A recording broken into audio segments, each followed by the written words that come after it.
All right, welcome to another episode of the Power Hour. I'm Steve, that's C.Red, and joining us tonight is someone you have seen many, many times up and down the road, on TV, off TV, wherever you may go, and he will be in Michigan City on June 12th to grapple with the champ, Shogun Chris Logan. He needs no introduction. You know who the hell he is. It is the Frogun D Ray 3000. Mr. 3000, welcome to the show. The Frogun is in the house with Steve and C.Red for the Power Hour podcast. Yeah. Oh, this is the podcast we've done yet already, and we're 38 seconds into it. You have been wrestling a long time. This is year 21 for you, based on my research. Oh man, the time go by so fast. It feels like yesterday. It's crazy.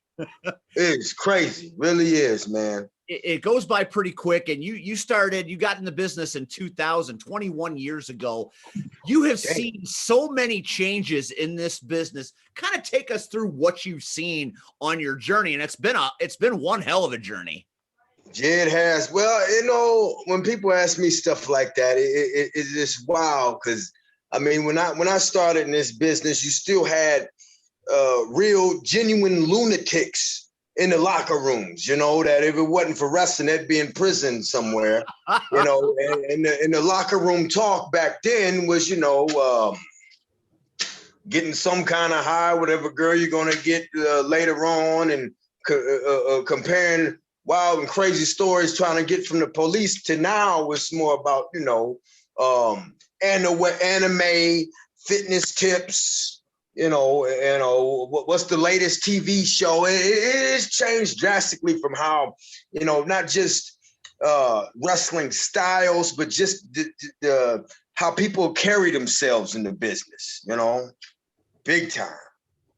And when you started off, you trained under some pretty impressive people. The Canadian Destroyer is a name that everybody that's watching this is going to know. And then also Sika was one of your trainers. Talk about, learning from two people that, if you're going to look at the wrestling heritage, I mean, you're going to look at these people and you're going to kind of worship at a temple because they're so well known. How do you learn knowledge from people? I mean, maybe back then, obviously Sika was, but you got some pretty historic people teaching you the business. How was that? Surreal, man. It all happened by accident. I started with the Canadian Destroyer, Doug Chevalier. I was his very last student. He died the next day after my first match. I wish I got to know him longer, but so yeah, that was wild. But around here, like I live in Detroit, and then around this area, he trained a lot of the guys. I'm the youngest of, I guess you could call, I feel weird saying this because I don't feel that way, but the youngest of the old timers, in this area. But from Rhino to Scott Demore to tons of guys that he helped get started, And then after a year wrestling around here, I moved to Florida, and all I knew was that I had a place to stay that was $10 a night. Adrian Street had a school in Gulf Breeze, Florida, and I just stayed there because it was cheap. He had apartment buildings in the front of the school. And so I'm like, okay, well, let's find out who's running around here. And luckily, Sika, he was running in Pensacola and stuff. And I went to everybody. I went to Sika. I went to the Armstrongs, Bullet Bob, Scott, Steve, Road Dogg was there. And another local guy named Bobby Dow. But, I said, I think my best opportunity is to stick around with Sika and the Samoans. And it was real surreal because I would go there, introduce myself there. They took me under their wing, allowed me to start training with them. And I learned so much. Next thing I'm training with Rikishi and Umaga and Rosie. And it was like, wow, man. I mean, it was kind of like what I learned there is something you can't even put a price on, man. You can't put a price on. Even, for a short time, I lived with him for a while. And he would ask me, hey, kid, I need to go to the doctor. And I said, no problem, no problem. Because the whole way there and back was just, a lesson about some, psychology, all kinds of things about wrestling. I was just, you can't put a price on. That's invaluable. You just you can't buy, something you can't buy anywhere. And the lineage and the history with somebody like Sika to be that close to the man, where you're taking him to doctor appointments and you're really his brain, that makes a lot of sense, because a lot of what you do and a lot of why you've been successful and a lot of the reason why people really enjoy your work is because you understand the show, you understand the psychology and the storytelling, and you a little bit of comedy, a little bit of drama, that it's all wrapped up in one big thing, and you play to that. And I think that's what makes you so enjoyable. And I think that's where you probably learned it. Well, yeah, one thing, he would always say is be different, be unique, stand out, because you can have a ton of guys that look exactly the same and can be some of the most amazing wrestlers on the planet. But when they don't look any different from one another, what's going to keep, the people's attention? What's going to keep, what's going to make a promoter want to book, that guy if he's already got 3, 4, 5 guys that look just like him, Yeah. So that's one thing I always have. I always want to stand out, be different, be something that was unique, something that wasn't done before, seen before. And he would tell me all the time on road trips, coming from shows, doctor's office, whatever, how he came up with things, how he came up with the Samoan drop, him and his brothers look. Nobody looked like that. A lot of people say they were before their time, and they were, So I credit a lot of that from, learning from Sika and his whole family, really. Man, that's why we love this show, because no matter who comes on, the stories are fantastic. And I think everybody that watches really enjoys hearing how things kind of start and how things kind of form. And you were in the indies, training for a few years, and then all of a sudden you make a beeline for TNA, and with the help of Christopher Daniels, suddenly you're D Ray 3000, and it's a gimmick that stuck for a long, long time. Yeah, I tell people all the time, that was a happy accident. All I knew, I was lucky enough to get a tryout. I had no ambitions of anything else other than me being able to say, hey, I can at least say I had a tryout with TNA, I can at least say that. I did not have any thought in my mind, I'm going to go down there, I'm going to get a job, I'm going to try to tear the house down, impress everybody. Not even thinking nowhere near that. And I mean, it went by so quick.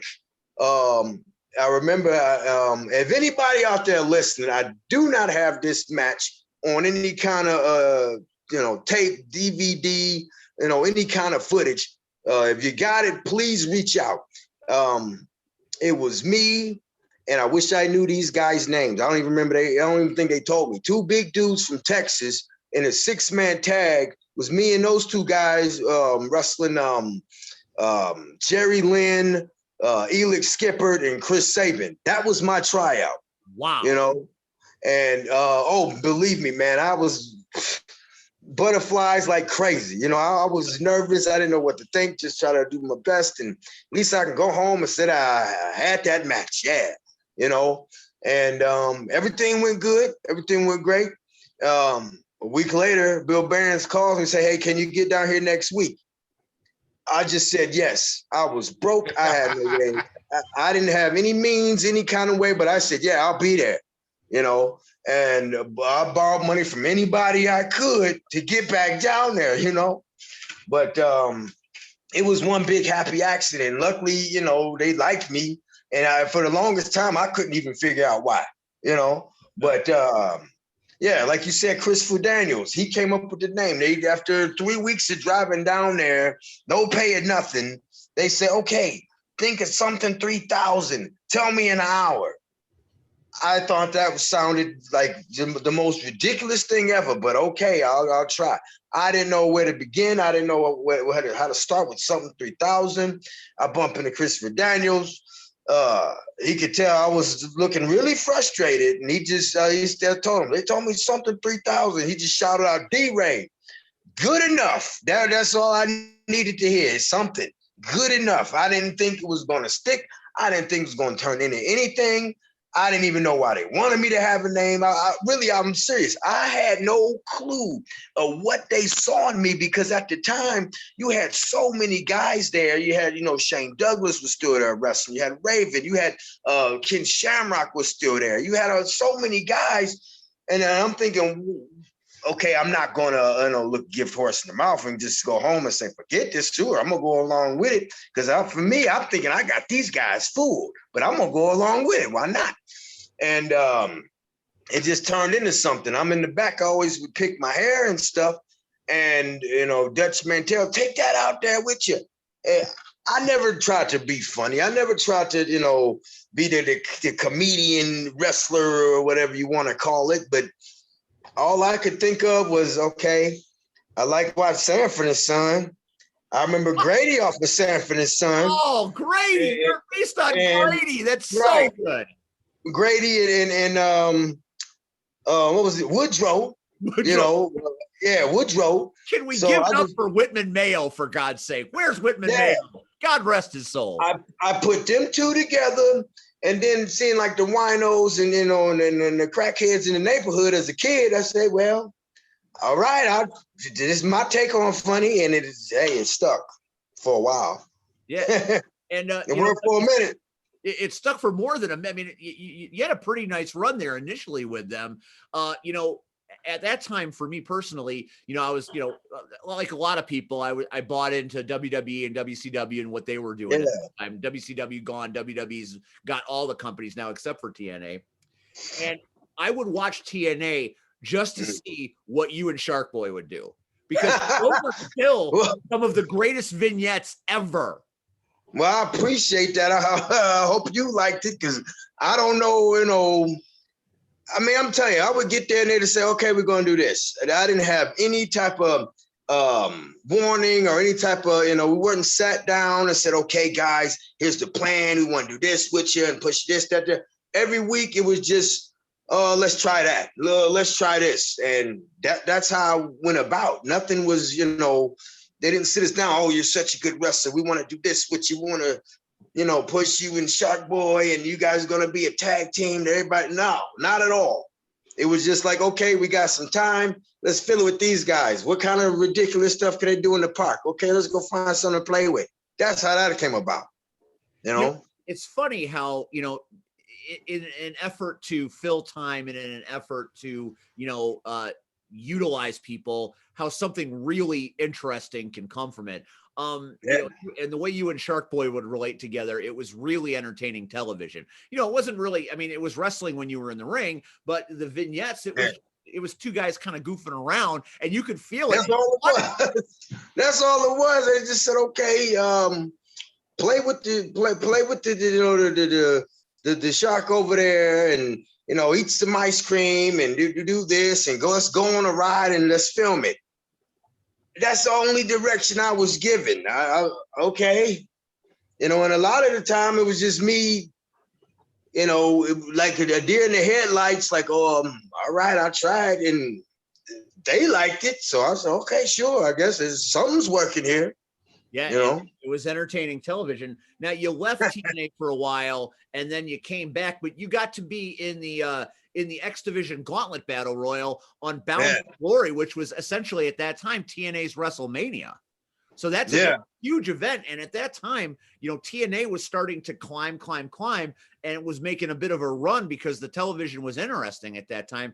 And then lo and behold, you come in this battle royal, and you even kind of reunite with Shark Boy just a little bit. That pop was tremendous. Yeah, that was supposed to be more than what it was. Really? Because from that time, let's see, when did I leave there? Because that was what, in 06? You left in 05, at the end of 05. You came back in 06 for Bound for Glory. Yeah, well, a lot of things changed as far as who was in charge, who's booking now. It was a lot of hot potato with, who's the booker. And, every booker's got their idea of how they see wrestling and what it should be. So, I mean, I would get calls told, okay, hey, we're going to bring you back. We might do this. Oh, okay. Hey, we're going to do this. We might bring nothing panned out. Then I got a call from Terry Taylor. Hey, we're going to do this battle royal gimmick there. You live up in Detroit, I said, okay. And even when I was there, they was saying, okay, we're planning on doing this, that, the other, because Jerry Lynn at the time was in charge of the X Division and other thing. That's another weird thing. They put me in the same category with the X Division guys, but I didn't do all that flipping and flying, all that crazy. I come out, do my gimmick, pick the hair, headbutt a couple people, and go on about my day. But they still put me in that group of guys, and I'm like, okay, well, they all want to fly. I'll let them all fly. I'm gonna give them a little something different. So, like I said, it worked for a while, but it was supposed to be more than what it was, but a lot of things changed, day by day at that time. So, it was what it was. I mean, I was happy to do it. And like you said, like when we came out and did a thing, the people went crazy. And I thought, okay, cool. They behind it. They remember everything, they remember this. So I'm thinking that would have helped along. But, the next day came and off to a different idea. But I mean, that's just wrestling business in general, But boy, I was one of those people that were completely flying, going, "Oh my God, they're back!" That was me watching. I was hoping I was going to be back. That was great television. In 2007, you make a stop in the WWE. Now, to a lot of people, going to the WWE is the equivalent of making it in the major leagues or the NFL. When you get there, you've made it. And you were there, and you actually appeared on SmackDown versus a guy that's very much in the know right now, MVP. Yeah. But you weren't D Ray 3000 then. You were somebody named Vico Batamango or something of that nature. Yeah. It's weird, I think that was actually my 4th time up to the WWE. Really? Yeah, but that's the first time I was actually put on TV. Like right after my contract with TNA was up, I stayed in contact with Tommy Dreamer because that was the guy at the time you had to talk to. He was talent relations. So I call him up as soon as the contract's up. He gave me 2 dates right away. Nothing happened, Then Simon Dean becomes the talent relations. So, the second date before Simon Dean was talent relations, I was supposed to wrestle him on Velocity. We got the match together. I'm in my gear. The arena's filling up. I'm ready to go. Hour beforehand, they cut it because they had to do something else because at the time he was doing something with Benoit. So I'm like, oh, damn. But as soon as he got talent relations, I called him. Said, hey man, what's up? Good to hear the news, everything like that. One of you got anything going on, extra talent, this, that, the other, coming around the area, the normal spiel, right? But he didn't have any at the time. But then one day I got a call from him and Bill Behrens the same day saying, hey, we want you at SmackDown, WrestleMania week to do something on TV with MVP. That's all I was told. To do something with TV. I'm like, okay, yeah, I'm with it, And I get there, I start, I'm putting on my stuff, my gear, the D Ray 3000 stuff. Next, some guy comes to me talking about, we need you to go see, Mr. Magic, the guy that does all the props and the gimmicks and everything like that. I don't know what the hell they're talking about, but I'm all right, sure. So I go over there. They got, all the, the outfits for the security guards and they're all the props and gimmicks and stuff and all these cabinets. And as I'm going through there, I'm talking to him. Everybody's starting to snicker and laugh, because I'm cool to a couple of guys that was there at the time. Balls Mahoney sitting there, Kane. They're actually making some of the stuff that I had to wear, me not being aware of this at the time. And then he's telling me, yeah, you're going to be the African champion and this, that, the other. And I'm like, oh, man. Who did I piss off to, get the rib right here? Because I didn't even think they were serious. So I'm playing along with it like, okay, all right. Then next thing you know, they say, now go to the lady that does the put the gear together. I'm like, wait a minute. You guys are serious. So I had to take these beads and stuff. The lady gets a little loincloth, stitch me up, and next, they take my feet up and off I go. And before I go out to the match, there's a spear waiting for me in Gorilla. So no. I didn't even, the messed up part about it is, I didn't even know I had a name till I watched it on TV. They didn't tell me nothing. Oh man, wrestling. I didn't even know I had a name. Yeah. That's wild, man. What was that? What was it like to work with? What kind of cigar you got there, C.Red? You mean was? Just a little, today is just a little cheap special from Benny's. So. Oh, okay. Well, up here in the D, where everybody smoking Black and Milds, you mess with them? Nah. Real cigars, real Okay, cigars. You know, okay.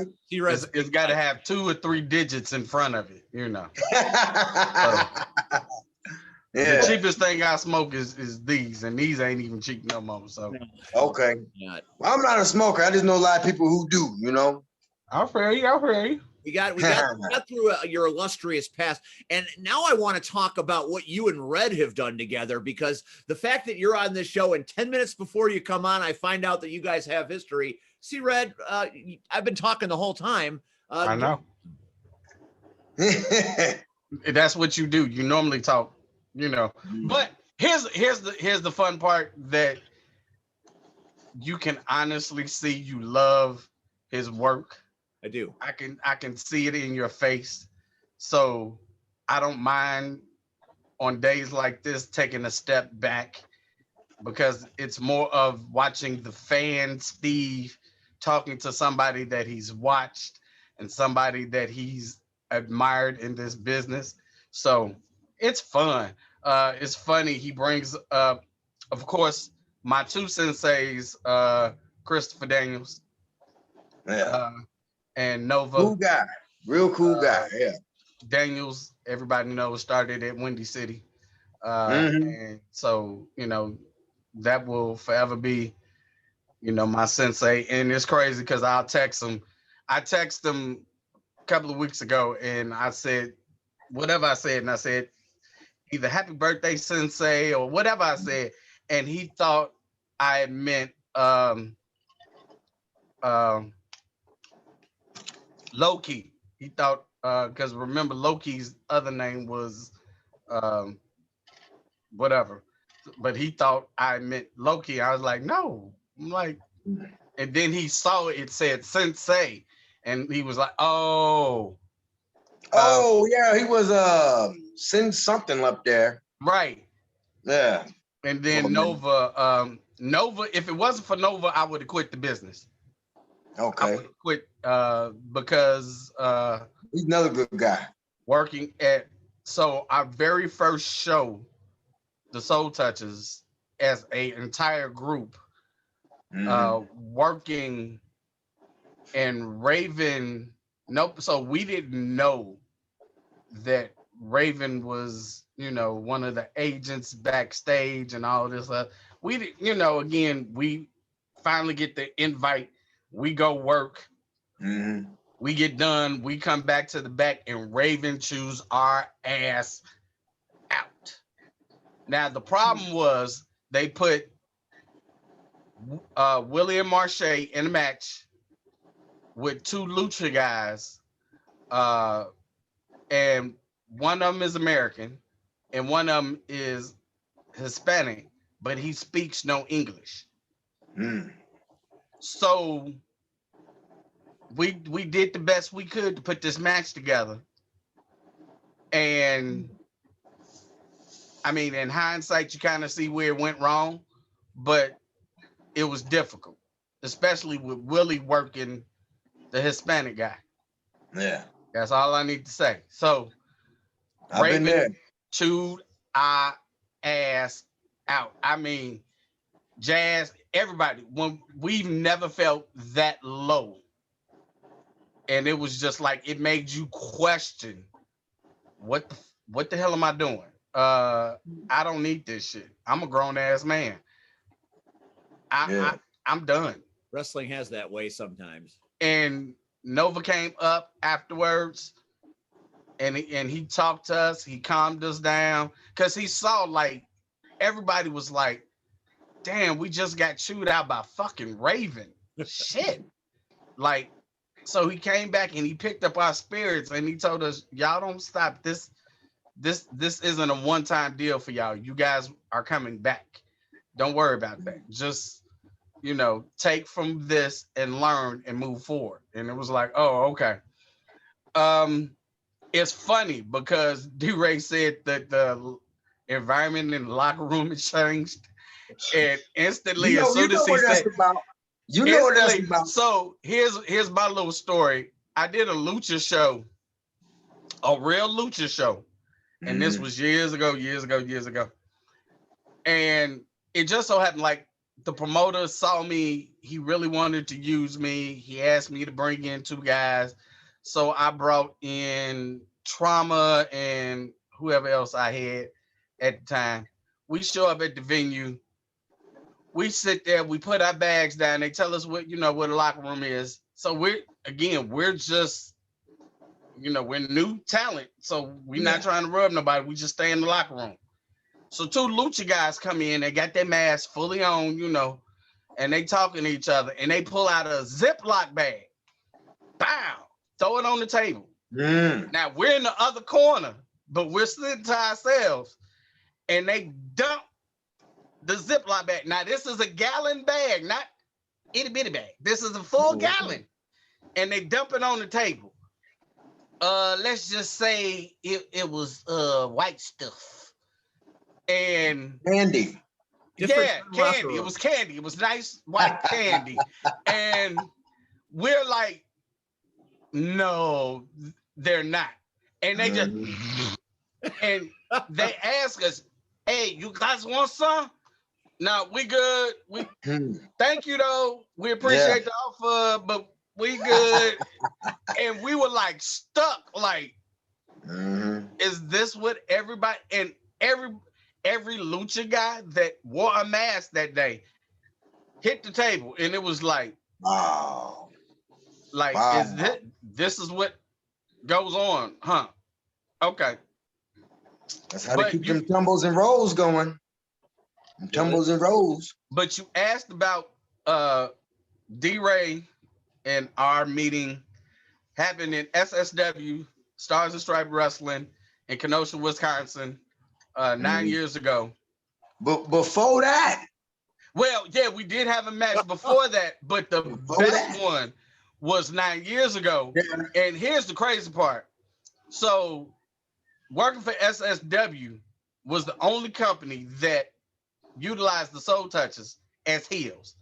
Everywhere else in the country, we were babies. They loved us, so we were babies. This company said, no, y'all heels. And I get it because we had kind of pulled some shenanigans, but that's what I'm known for, right? Okay, no problem. So this particular night, the booker says, hey, yeah, you guys are going against D Ray and his guy. Why? And, it wasn't because we didn't want to work him. It was just the fact of we thought we were getting a tag title opportunity. Yeah. Okay, so no problem. So the funny part, and I don't know if even D Ray remembers this part. So we're standing around in the back, cracking jokes, doing whatever, and talking over the match.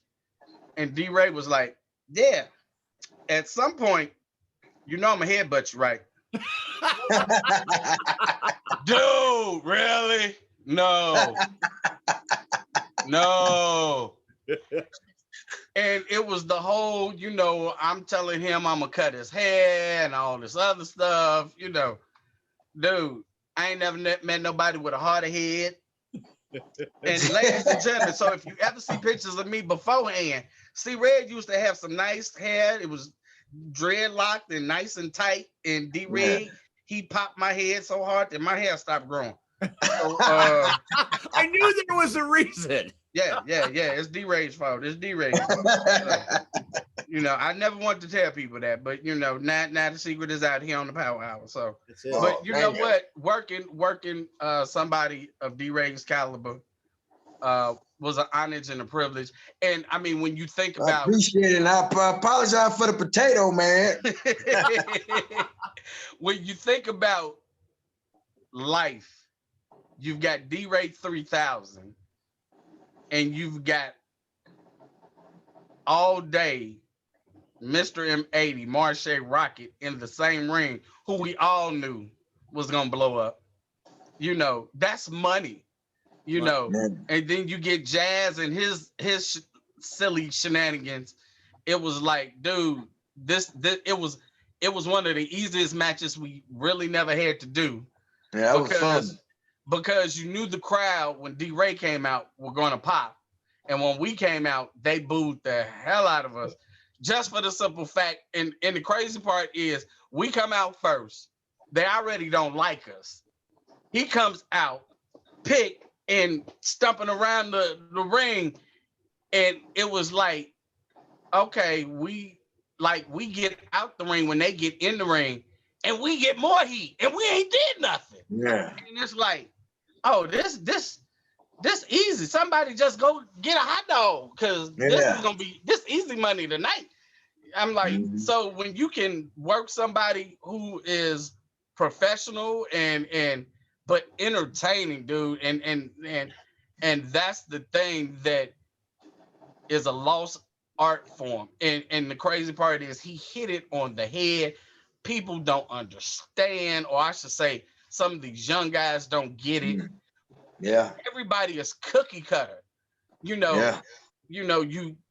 It's like they go somewhere and they're stamping out pro wrestlers. And it's like, for me, like, I'm gonna be honest. One of the reasons why, and just because he comes to my head first point, one of the reasons why I love Bray Wyatt, not because he's Mike Rotunda's son. Everybody knows that. But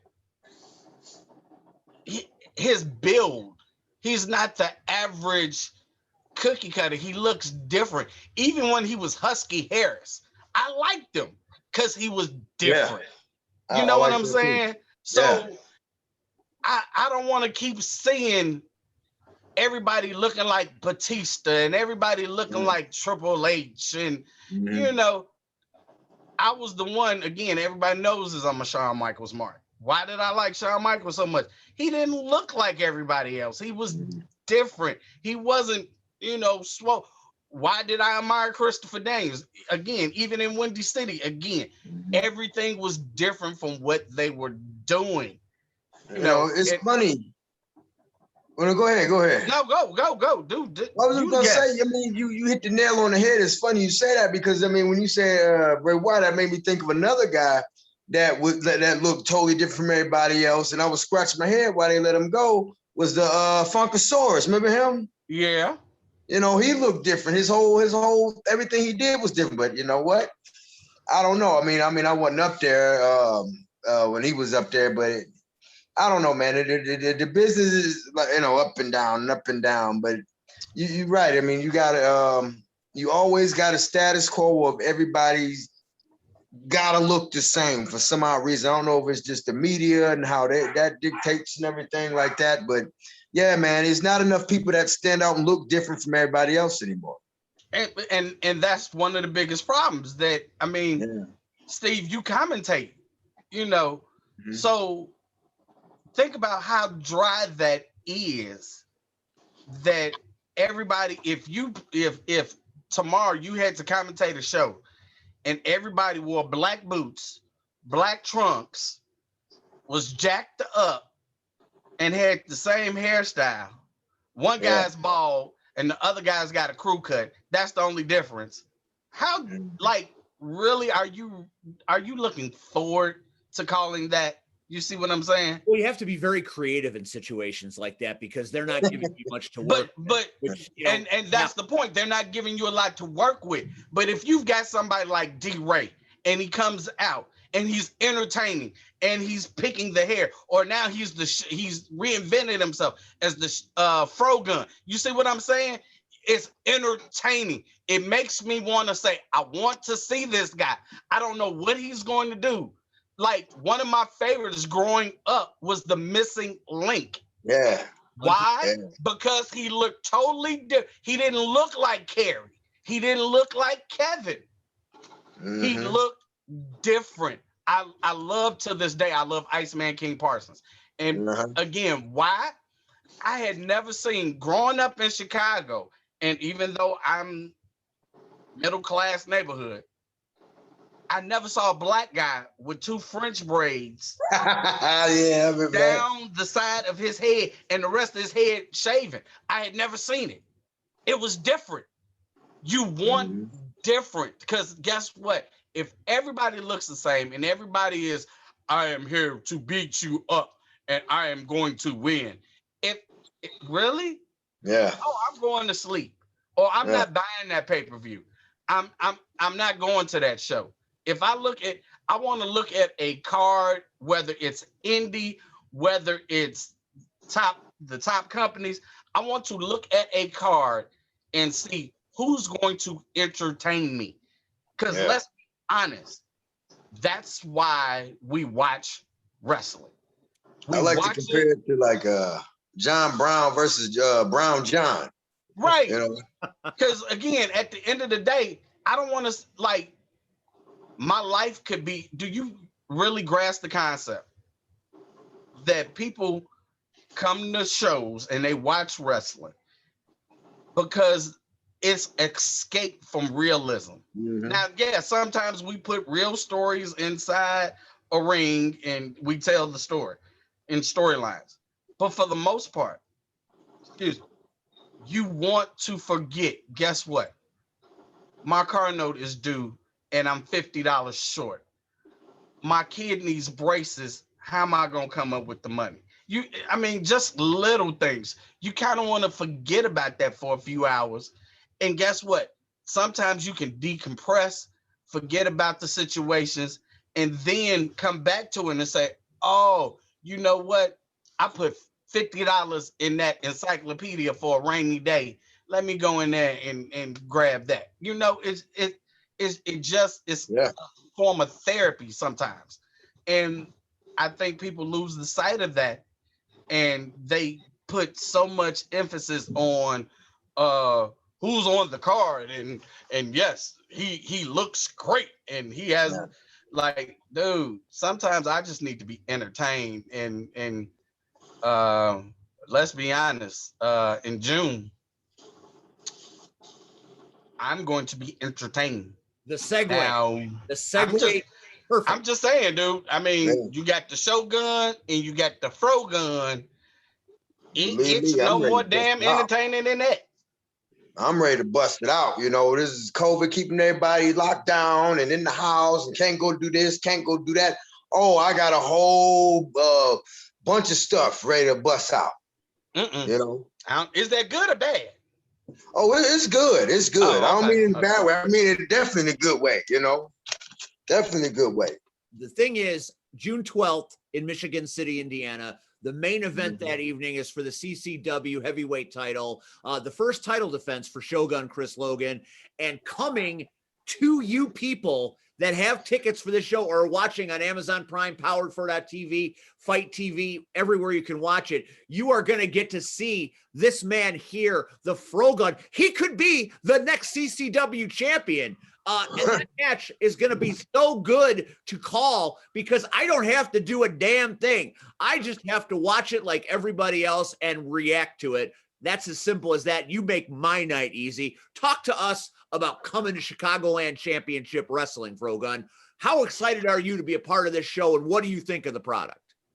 Well, Steve, do you smell that? Because I can smell it. It smells like a new piece of wrestling jewelry coming to the Fro-Gun. You said it's Shogun Chris Logan's first title defense. But you know what?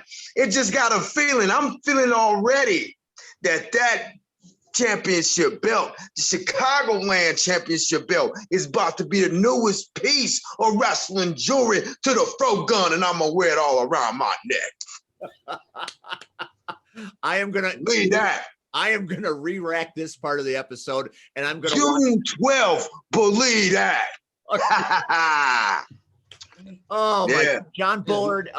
John Bullard said that I remember when we were talking about the next show, and he's like, I got a real treat for you. I'm bringing in the Fro-Gun to fight the Shogun.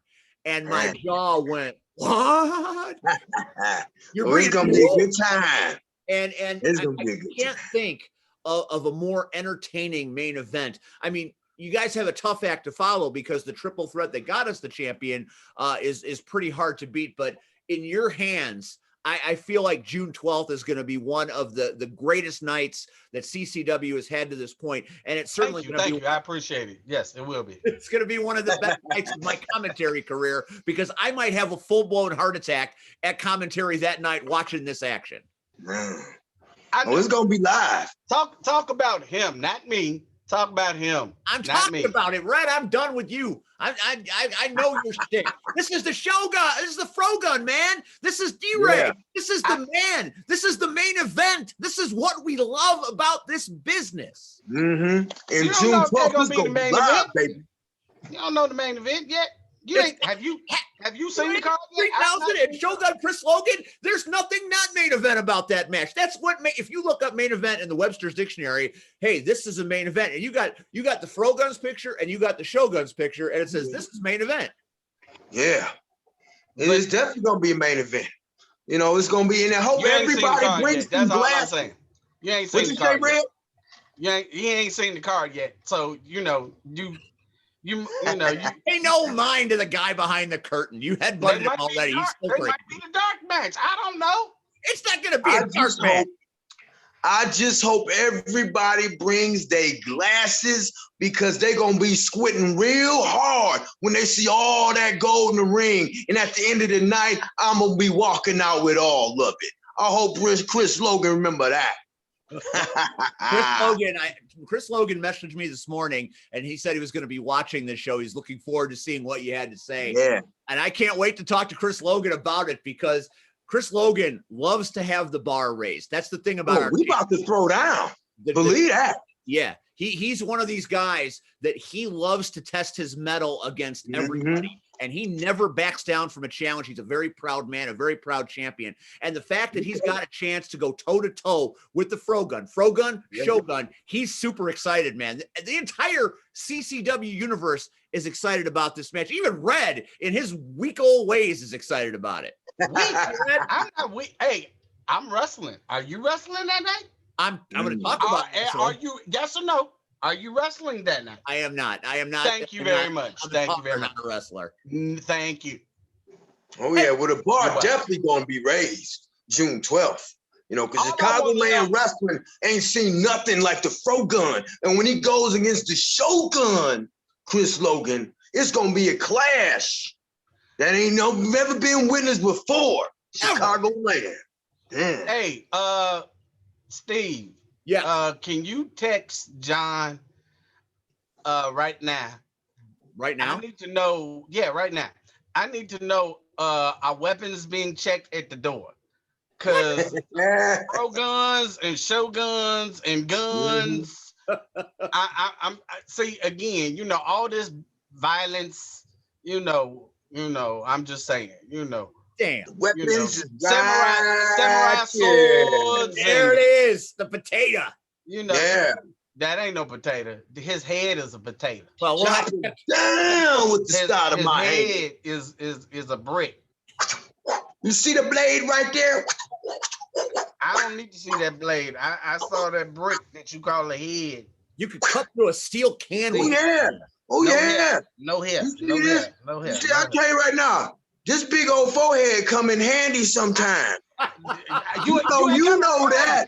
You ain't got to remind me. You know that. You ain't got to remind me. Ain't got no hair now. Yeah. You. All right.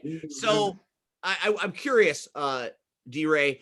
John Bullard contacted you. I mean, many opportunities to fill the dance card, so to speak, and he could have put anybody in the main event along with Chris Logan and entertain the masses.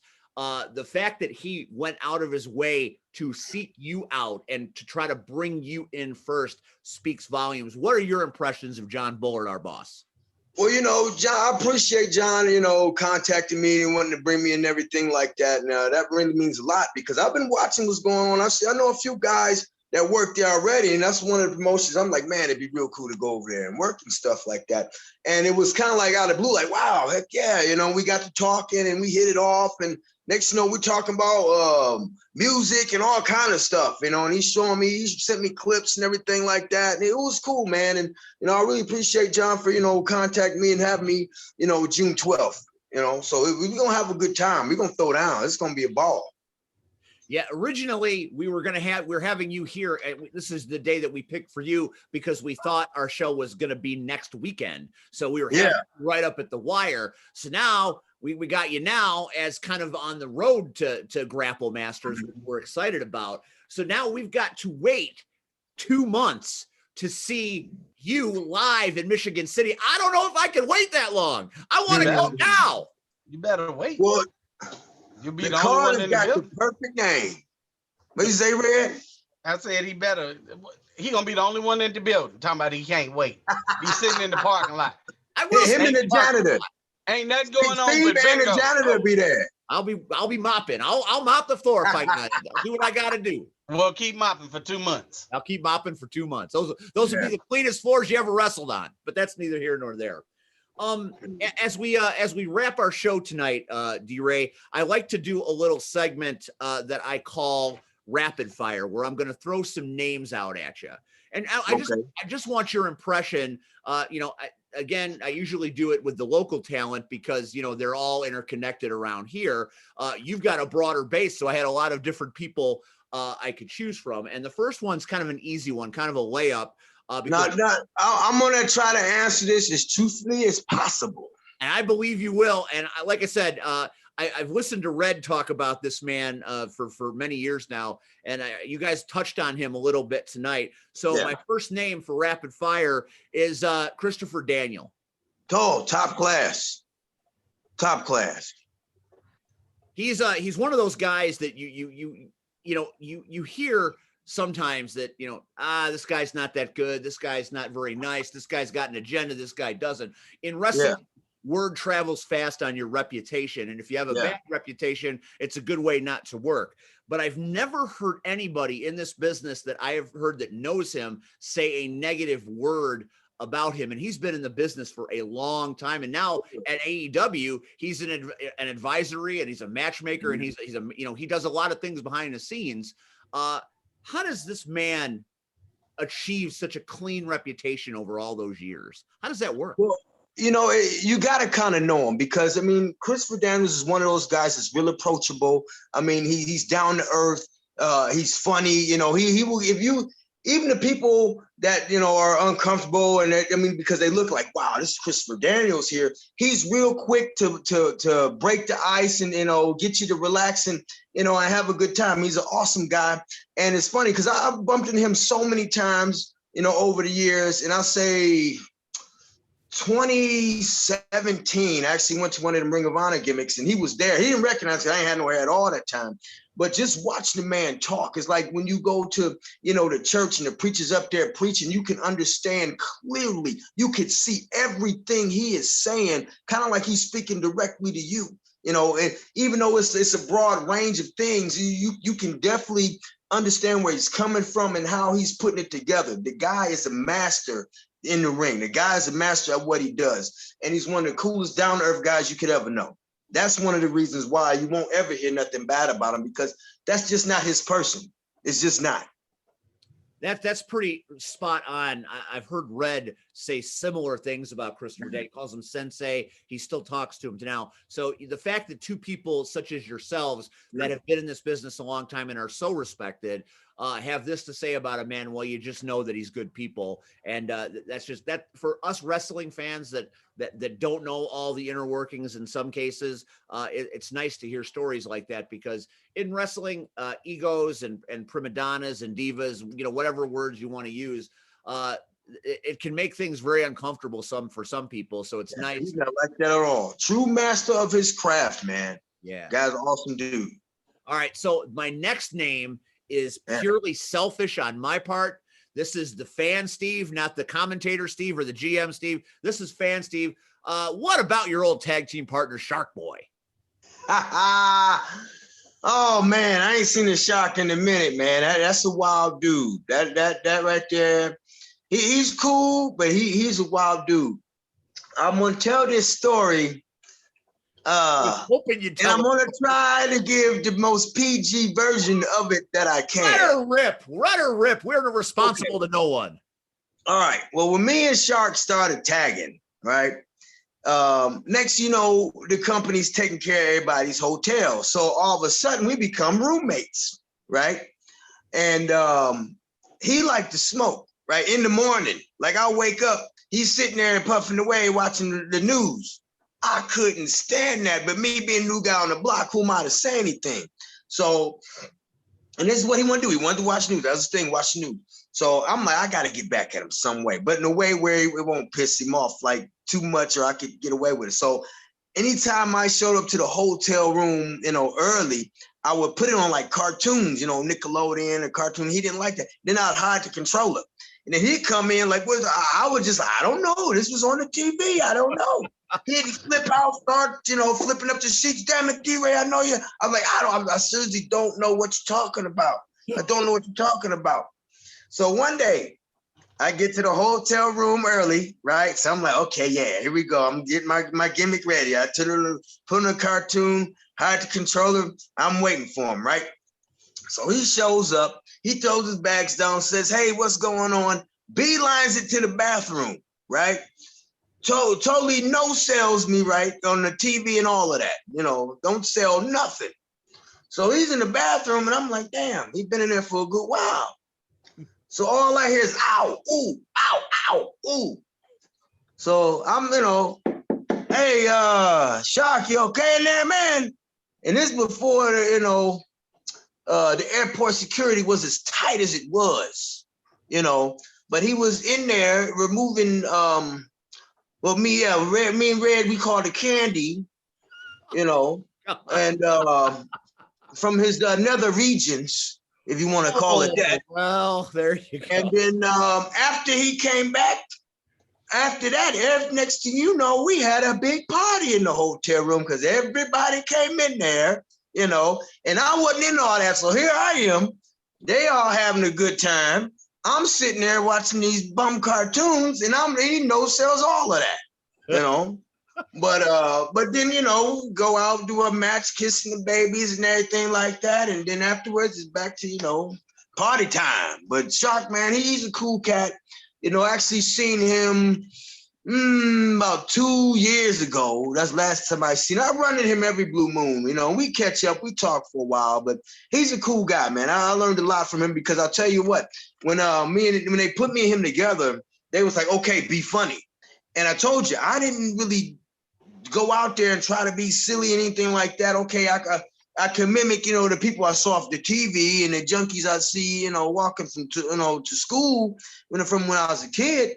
But as far as being able to apply that in the ring and be funny, I would go to him and, for ideas and stuff. And he helped me out a lot with that when it came to being able to make sense of your match and at the same time put that comic aspect into your match, So, I learned a lot from him too. Shark's a cool cat. Oh man, that story, I'm just going to refer to it from here on out as butt candy. When I promote this show, I get a little up. Yeah. D Ray tells us about Shark Boy and butt candy. It's going to be fantastic. I got one more name for you, and I'm contractually obligated to say this. I know you may not know him well, but you will know him on June 12th. Give me your impression of Chris Logan.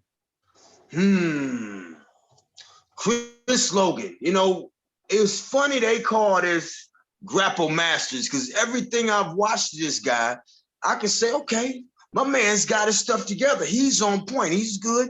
I can't wait to June 12th before we get in just to talk to him and see where his mind is at. Because it's going to be something June 12th. It's going to be something Chicagoland wrestling never seen before because the Fro-Gun is coming June 12th and it's taking that wrestling jewelry. So if Chris Logan, he's got the skills. I'll give him that. He's got the tools. But it's going to be funny to see if he's got them nice and sharpened up like this. June 12th. Yeah. Here you have it. Strong words from the man known as the Frogun D Ray 3000. D Ray. Ooh, you see how sharp that is. Look at the sharpest. That is the sharpest knife I've ever seen. Just hurt looking at it. Better than Ginsu, for God's sake. That's sharp. They got it from here. The Ginsu came from this. That's right. That's the original Ginsu knife. Yeah. Every can in the world. D Ray, I can't thank you enough for taking time out to visit with us tonight. This has been a real treat for me and a real thrill. Thank you. Well, I have fun. Thank you for 21 years of walking up and down the road, entertaining everybody you see. You're a class act. You're a great man. And I cannot wait till June 12th to sit at that commentary position and call your match. It'll be a great honor for me. And it's been a great honor having you on this show tonight. So I thank you. I You'll be appreciate dead it. by that time. What you say, Red? I'm just saying, think about it. Early, he was like, "Oh, I'm gonna have a heart attack." All these great matches. Yeah. So you think you're gonna be around by the end by that match? I'm gonna get in better shape with all the mopping I'm gonna do between now. And then I'm just saying, you'd have made some enemies along the way. You might be dead by the time the main event come on. Yeah, So, don't talk to me about Paragon. That's a story for another time. I'm just saying, Take the kitty aspirin to keep your heart right. That's a good idea. I'm gonna go take a bottle right now. Hold on. I might have to commentate the main event. You might have to. If I ain't doing that because it's too many guns in this match. So, ninjas popping out, the concession stand and bayonets, all of that. See, no. I'm getting in my car and go after that. I watched this on Amazon Prime. We'll be on Amazon Prime, powered4.tv, and Fight TV as well. On behalf of C.Red, my partner, and the man known as the Fro-Gun, I am Steve Aaron. Thank you for watching Power Hour. We will see you next week with John Buller, Joey Roth, and Michael Allen as we do the pre-go home show for Grapple Masters on June 12th. Good night, everybody. Thank you so much. And D Ray, you are the man. Damn, I love this. I love this. Man, the boss is gonna